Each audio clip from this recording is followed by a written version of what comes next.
بسم الله الرحمن الرحيم نحمده ونصلي ونسلم على رسوله الكريم أما بعد فأعوذ بالله من الشيطان الرجيم بسم الله الرحمن الرحيم ولن ترضى عنك اليهود ولا النصارى حتى تتبع ملتهم صدق الله العظيم. سامعین المحترم، آج میں نے اس مختصر سی نشست میں آپ حضرات کے سامنے یہود کی سازش اور مسجد اقصیٰ کے محل وقوع کے عنوان پر چند معروضات پیش کرنے ہیں۔ دعا ہے کہ اللہ رب العالمین ہمیں صحیح صورتحال سمجھنے کی توفیق عطا فرمائے۔ یہ بات ہر مسلمان جانتا ہے کہ یہودیوں کے ساتھ ابتدائے اسلام سے ہی سخت جنگ رہی ہے اور یہود ازلی دشمن ہے مسلمانوں کا، اور ابتدائے اسلام سے طرح طرح کی سازشیں یہود مسلمانوں کے خلاف کرتا رہا، اسلام اور اہل اسلام کے خلاف کرتا رہا، اور ہر سازش میں اللہ رب العالمین کی طرف سے انہی یہودیوں کو منہ کی کھانی پڑی۔ چنانچہ خیبر کے موقع پر بھی یہودیوں کو قلعہ خیبر سے نکلنا پڑا، خیبر کی جگہ ان کو چھوڑنی پڑی اور ذلت ان کے ہاتھ میں مقدر ہوئی۔ اب مسجد اقصیٰ جو فلسطین کے شہر بیت المقدس میں واقع ہے، اور ہر مسلمانوں کو اس بات کا علم ہے بخوبی کہ مسجد اقصیٰ ہمارا قبلہ اول ہے۔ اس سے ہماری روحانی ایک نسبت حاصل ہے کہ ہر مسلمان کے دل میں مسجد اقصیٰ کی حرمت اور احترام کسی سے ڈکی چھپی نہیں۔ ہر مسلمان جانتا ہے کہ اسلام کے اندر 3 مسجدیں ایسی کہ جن کی فضیلت سب سے زیادہ ہے، اور تیسرے نمبر پر آنے والی مسجد اقصیٰ ہے۔ مسجد اقصیٰ کی فضیلت میں اتنی ہی بات کافی ہے کہ یہ وہ مبارک جگہ ہے کہ جہاں ایک ہی وقت میں 1,24,000 کم و بیش انبیاء علیہم الصلاۃ کے پاک جسم موجود رہے، اور ان کو نماز پڑھانے والے امام الانبیاء حضرت محمد مصطفیٰ صلی اللہ علیہ وسلم ہیں۔ یعنی اتنے پاک وجود والوں کی نماز یہاں ہوئی ہے، اور آج افسوس ہے کہ اس مقدس جگہ پر یہود خنزیر کھانے والے، اللہ اور اس کے رسول کے ازلی دشمن اپنے ناپاک وجود کے ساتھ اس مسجد پر قبضہ کر کے بیٹھے ہیں۔ اللہ پاک ان کے قبضے سے مسجد اقصیٰ کو فتح یاب فرمائے، آزادی نصیب فرمائے۔ یہ مسجد اقصیٰ شہر جو ہے، مسجد اقصیٰ بیت المقدس شہر میں واقع ہے۔ اس شہر کے متعلق 3 مذاہب، یہودی ہیں، عیسائی ہیں یا مسلمان، ان تینوں کے نزدیک یہ شہر انتہائی مقدس ہے۔ یہودیوں کے خیال میں یہ شہر بیت المقدس اس لیے مقدس ہے کہ جہاں مسجد اقصیٰ ہے، اس جگہ حضرت سلیمان علیہ السلام نے ایک ہیکل بنایا تھا۔ ہیکل کہتے ہیں معبد کو، یعنی عبادت خانے کو۔ تو حضرت سلیمان علیہ السلام یہودیوں کے پیغمبر تھے، تو انہوں نے عبادت خانہ بنایا تھا، تو یہودی اسی نسبت کی وجہ سے اس شہر سے کو اپنی انتہائی مقدس اور محترم مانتے ہیں۔ عیسائیوں کے نزدیک بھی یہ شہر مقدس اور محترم ہے کہ یہاں سیدنا عیسیٰ علیہ السلام کی پیدائش ہوئی ہے، اور مسلمانوں کے نزدیک اس کی عظمت اور احترام یہ ہے کہ یہ ہم سب کا قبلہ اول تھا۔ اب ان تینوں مذاہب کہ اپنے اپنے دعووں کے مطابق اس جگہ پر قبضہ کرنے کے لیے ہمیشہ کچھ نہ کچھ سازشیں رچاتے رہتے ہیں۔ اور یہودیوں کا جو دعویٰ ہے، یہ دعویٰ تو بالکل ہی بے سر و پا ہے۔ اس دعوے کی کوئی حقیقت ہی نہیں ہے، اس لیے کہ یہود یہ بنیاد بنا کر مسجد اقصیٰ کو گراتے ہیں کہ یہاں پہلے ہیکل سلیمانی تھا، تو ہیکل سلیمانی حضرت سلیمان علیہ السلام نے عبادت خانہ بنایا تھا، اور بعد میں اس کو گرا کر مسجد اقصیٰ بنا دی گئی حضرت عمر کے زمانے میں۔ لہٰذا اب یہودیوں کا غصہ اس بات پر ہے کہ ہم اس کو گرائیں گے اور اس کی جگہ دوبارہ ہم ہیکل سلیمانی بنائیں گے، تب جا کر ہمیں سکون ملے گا۔ حالانکہ یہ بات تاریخی کتابوں سے بھی بے بنیاد ثابت ہوتی ہے، اور خود ہم مسلمان ہیں، ہمیں تو قرآن و حدیث کے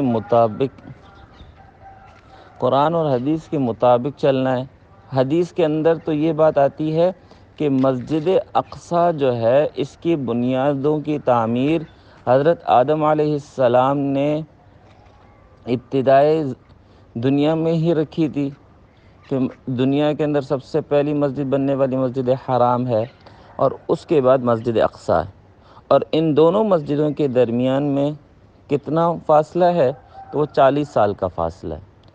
تو یہ بات تو کہنا ہی بے سر و پا ہے کہ مسجد اقصیٰ بنانے والے حضرت سلیمان علیہ السلام ہیں، اس کی اصل بنیاد تو رکھنے والے حضرت آدم علیہ السلام ہیں، اور حضرت آدم علیہ السلام اور حضرت سلیمان علیہ السلام کے درمیان میں تو کافی ہزاروں سال کا فاصلہ ہے، ٹھیک ہے؟ تو یہ بات ان کی غلط ہے۔ اور پھر اگر ہم یہ مان بھی لیں کہ حضرت سلیمان علیہ السلام نے یہاں عبادت خانہ بنایا بھی تھا، تو اس کے بعد تو فلسطین پر تو مختلف حکومتیں رہی ہیں۔ بابل کا جو بادشاہ تھا بخت نصر، اس نے بھی تو اس کے اوپر حملہ کیا تھا، اور اس نے تو بالکل ملیا میٹ کر دیا تھا۔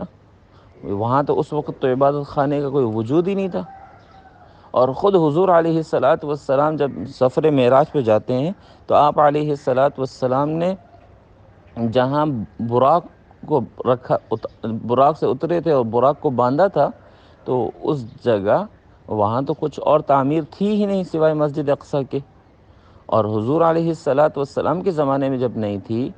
اور پھر بعد میں حضرت عمر رضی اللہ تعالیٰ عنہ نے بیت المقدس کو فتح کیا، تو اس موقع پر بھی حضرت عمر رضی اللہ تعالیٰ عنہ کے زمانے میں بھی وہاں کوئی عبادت خانہ نہیں تھا۔ تو یہ بات تو کہنا ہی بالکل بنیادی طور پہ غلط ہے کہ یہاں کوئی ہیکل سلیمانی تھا۔ اور اگر بالفرض ہم مان بھی لیں کہ یہاں ایک حضرت سلیمان علیہ السلام کا ہیکل تھا، عبادت خانہ تھا، تب بھی یہودی کبھی بھی حضرت سلیمان علیہ السلام کے وارث نہیں بن سکتے، اس لیے کہ یہودی وہ قوم ہے کہ جس سے اللہ تعالیٰ سخت ناراض ہے۔ اللہ نے اس قوم کو بہت سی نعمتوں سے نوازا، اللہ نے ان کو بہت ہی مالا مال رکھا، اور اپنے انتہائی قرب کا بھی درجہ دیا، لیکن انہوں نے ہمیشہ اللہ تعالیٰ کی نافرمانی کی، اللہ کی نعمتوں کی ناقدری کی، اور طرح طرح کے بہانے کر کے اللہ تعالیٰ کی رحمت سے دور ہونے کی کوشش کرتے رہے، اس لیے ان کا مقدر بن گیا ذلت۔ اب ذلت ان کی مقدر ہے، تو یہ حضرت سلیمان علیہ السلام کی طرف نسبت کرتے ہیں، حالانکہ انہی یہودیوں کی اسرائیلی روایات کے اندر آدمی پڑھے تو پتہ چلتا ہے یہ وہی بدبخت قوم ہے کہ جنہوں نے حضرت سلیمان علیہ السلام اور ان کے والد حضرت داؤد علیہ السلام کی شان میں انتہائی درجے کی گستاخی کر رکھی ہے۔ تفسیر قرآن کے اندر ہم سورہ صاد کے اندر آ جائیں تو مفسرین نے اسرائیلی روایات جس کے اندر انتہائی نامناسب قسم کے الزامات یہودیوں کی طرف سے حضرت داؤد علیہ السلام پر لگائے گئے ہیں، اور مفسرین ان کی تردید کرتے رہتے ہیں کہ اس کی کوئی حقیقت نہیں ہے۔ تو اللہ تبارک و تعالی اگر بالفرض یہاں ہیکل سلیمانی ہوتا بھی تو اس کے حقیقی وارث تو مسلمان ہیں، کہ بھئی سلیمان علیہ السلام کو ہم نبی مانتے ہیں،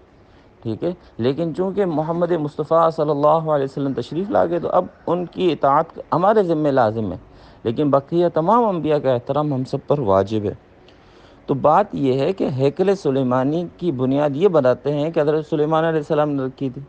اور چونکہ یہاں سلیمان علیہ السلام کی عبادت خانہ تھا تو لہٰذا ہم اس کو گرائیں گے، اور اس کی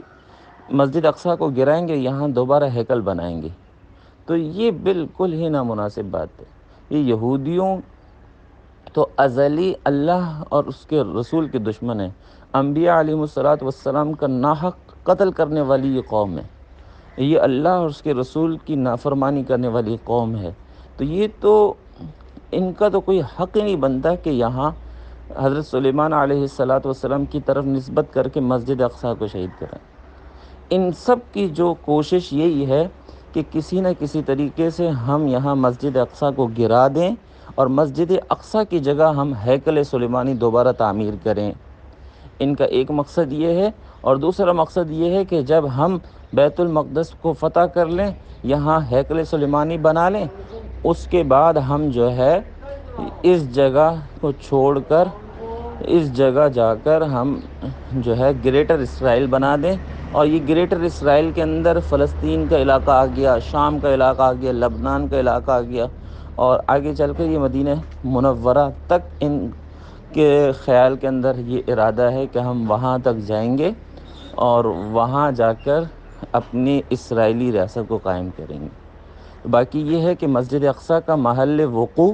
تو مسجد اقصیٰ جو ہے 36 ایکڑ کے کمپاؤنڈ کا نام ہے، وہ صرف اور صرف گنبد صخرہ مسجد اقصیٰ نہیں ہے۔ مسجد اقصیٰ خاص مسجد اقصیٰ نہیں ہے، لیکن وہ بھی مسجد اقصیٰ کا حصہ ہے۔ عام طور پر یہ خیال پایا جاتا ہے کہ جو گنبد صخرہ ہے، جسے ہم عام طور پر مسجد اقصیٰ سمجھتے ہیں، یہ مسجد اقصیٰ نہیں ہے۔ یہ بات ٹھیک نہیں ہے کہ مسجد اقصیٰ 36 ایکڑ کے کمپاؤنڈ کا نام ہے۔ اس کمپاؤنڈ کے اندر 5 مسجدیں ہیں، ایک مسجد اقصیٰ جہاں حضور علیہ الصلوۃ والسلام نے انبیاء علیہ الصلوۃ والسلام کی امامت فرمائی، اور دوسرے گنبد صخرہ جو زرد گنبد ہے، سنہری گنبد ہے جو نظر آتا ہے، یہ بھی مسجد اقصیٰ کا حصہ ہے۔ تیسری یہاں مسجد مروانی ہے جو نیچے تہہ خانے میں موجود ہے، ایک مسجد قدیمی ہے، اور ایک مسجد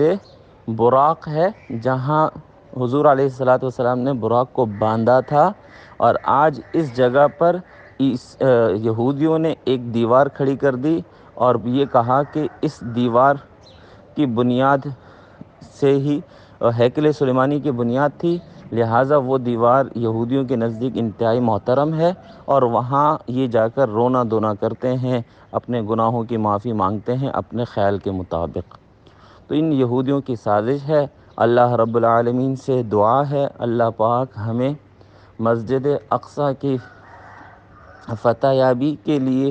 ہمتاً گوش رہنا چاہیے، اور ہمتاً گوش رہ کر ان کے لیے کچھ نہ کچھ اپنی استطاعت کے بقدر تعاون کرنا چاہیے، کسی بھی صورت کے اندر ہو، کسی بھی درجے میں ہو، ہمیں مسجد اقصیٰ کے لیے کوششیں کرتے رہنا چاہیے، کم از کم اپنی دعاؤں میں یاد رکھنے والے ہم بن جائیں۔ اللہ رب العالمین ان ظالم غاصب یہودیوں سے مسجد اقصیٰ کو نجات عطا فرمائے، مسجد اقصیٰ کو آزادی عطا فرمائے، مسجد اقصیٰ کو مکمل طور پر مسلمانوں کے حوالے اللہ تعالیٰ فرما دے، اور ناپاک وجودوں کو اس پاک جگہ سے دور فرمائے۔ اللہ پاک ہم سب سے راضی ہو جائے۔ وَأَقُولُ إِلَىٰ قَوْلِ هَٰذَا وَآخِرُ دَعْوَانَا أَنِ الْحَمْدُ لِلَّهِ رَبِّ الْعَالَمِينَ۔